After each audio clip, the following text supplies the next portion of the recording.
Hello mga ka-popcorn. So, nandito na naman ako para magbigay ng aking opinion sa mga bagay-bagay kahit wala kayong pakialam.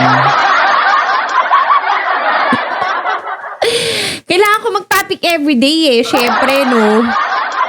Binabayaran ako dito, no?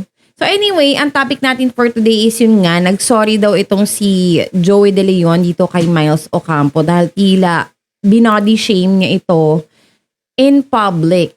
Kasi meron silang segment na pataas, pababa, tapos ang nabanggit daw na word ni Joey De Leon is pataba. So na-offend daw yung mga fans ni Miles Ocampo. Hindi ko alam kung they're just being sensitive kasi baka nga naman na-mix up niya yung words, 'di ba? Pero hindi niya sinasadya. Pero kasi yung mga tao knowing Joey De Leon, iniisip na nila kagad na nakaka-offend, nagbiro, hindi niya binabantayan yung mga words na lumalabas sa bibig niya, ganun. So, ganun yung inisip ng mga tao kaagad, nagalit agad kay Joey, tas binabash siya ng binabash.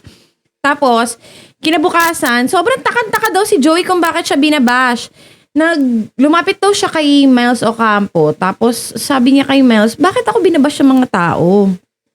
Si Miles na mismo ang naghumingi ng paumanhin at nagsabi kay Joey na, yan yun na po yun, boss. Sabi niya gano'n na wala yun, ganyan. Kasi kahit si Joey parang clueless siya na bakit siya binabash. Yun pala, yun nga na nabigyang kulay ng mga netizens at ng mga fans ni Miles Ocampo particularly, yung nabanggit na word na yun ni Joey. Pero, hindi lang naman ito dahil doon.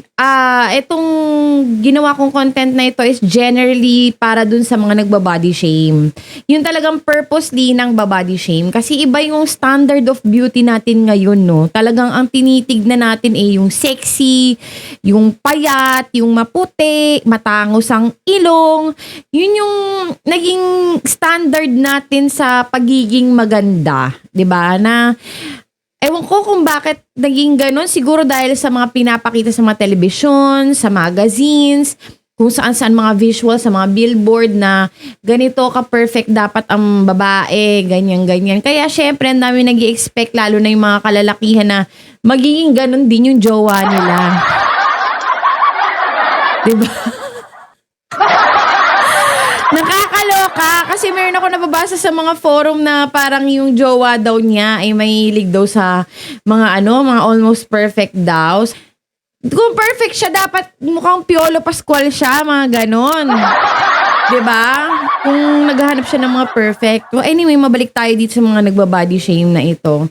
So, eto ngayon tungkol kay Joey at saka kay Miles Ocampo, unconsciously siguro yun na nabanggit ni Sir Joey yun.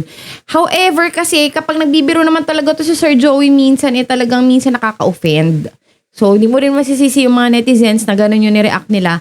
Meron pang isang palaging binabody shame. Yung anak ni Kiko Pangilinan at ni Miss Sharon Cuneta, kawawang-kawawa yung batang yon, si Miel Pangilinan. Sobrang kawawa. Grabe. Sana naman maging sensitive din yung mga tao, no, na mga nagko-comment sa kanya mga social media pages, especially sa TikTok. Minsan nababasa ko, naawa ako sa kanya. Parang sobrang pa-perfect ng mga nagko-comment sa kanya doon at walang kapintasan at ganun na lang makapanlait sa kanya.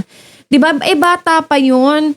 Kumbaga parang 18 years old, 19 years old I suppose kasi nag-debut siya mga last year yata 'yun. At nakakaloka kasi syempre ganito na agad yung mga panlalait na nasasagap niya. Ako, nag-wish talaga ako na yung mga anak ko hindi makaka-receive ng mga ganong panlalait kasi sa totoo lang nakakayurak yun ng damdamin.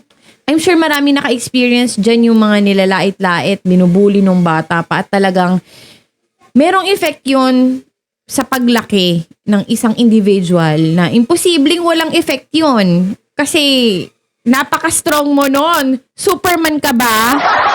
'Di ba? Imposible 'yon. I believe talaga na may malaking epekto yung nakakarinig ka ng negative comments. Yung baby ko. Daddy, pakita mo nga.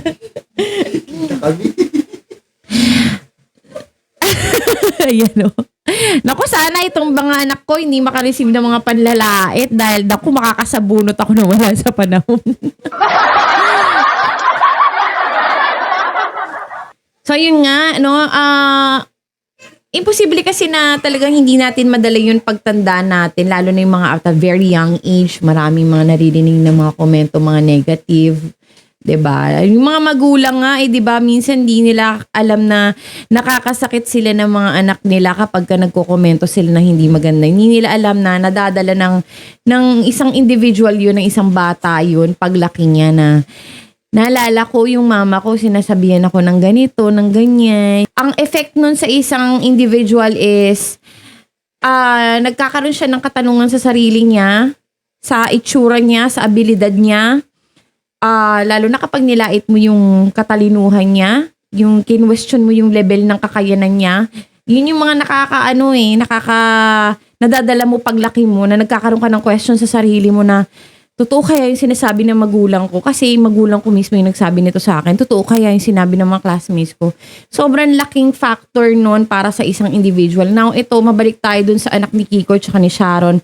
Grabe, kung makita nyo naman kasi siya, medyo heavy nga siya. Medyo heavy siyang tingnan. Tapos pero bilib na bilib ako sa kanya kasi she's been handling her bashers very well right now. Hindi nakatulad noon na parang medyo napipikon pa siya, no? Actually, ito si Ate Shawi, siya yung madalas nagre-react regarding sa mga bashers nitong mga anak niya, no? Si Miel at saka si Kaki Pangilinan, kasi itong dalawang to talagang, lalo na si Kaki nung panahon ng election, sobrang daming hate comments na nare-receive nito sa kanyang social media. At ito din si Miel nga, nung napansin siya dahil nag-press release siya tungkol sa pagiging part niya ng LGBT, napansin na siya ng tao. Tapos since then, parang puro, more of mga negative comments. So parang, ang perfect nyo, no? Pagka nagkomento kayo, make sure na, wala din maipipinta sa inyo. Sa totoo lang, sigurado naman na meron din maipipinta sa inyo, eh. Siguro nga mabayang kilikili nyo, eh. Mabaho yung paa nyo. Huwag kayo magmalinis, no? Diyos ko, kakaloka kayo. So, sana yung mga babash dyan, tsaka yung mga tingin nila sarili na perfecto. Sabihin na nating payat ka. Pero harap ka sa salamin. Baka mukha kang paa. Diba? Kaya yung mga insensitive dyan, sana matututo na kayo at sana makahanap kayo ng mga katapat ninyo na makakapagsabi din ng katotohanan sa itsura ninyo. Hindi lang yung kayo yung puro lait ng lait, kayo lang anak ng Diyos. Diba? Huwag ganun. Kasi I'm sure marami din kayo pintasan. Ayaw nyo lang sabihin. Hindi kayo naghuhugas ng puwet. Diba? So, ang gusto ko lang i-point out dito sa content na ito ay yung mga nagbabody shame dyan. Diyos ko, 2024 na. Nauso lang yan nung bago-bagong social media, diba? Pero ngayon, 2024 na, woke na yung mga tao, dapat i-accept nyo na kung ano yung mga nakikita nyo sa paligid nyo. Diba? Masyado kayong perfect. Nahihiya ako sa inyo. Anyway, thank you so much for joining me. I'll see you on my next vlog. Bye-bye. Ta-ta!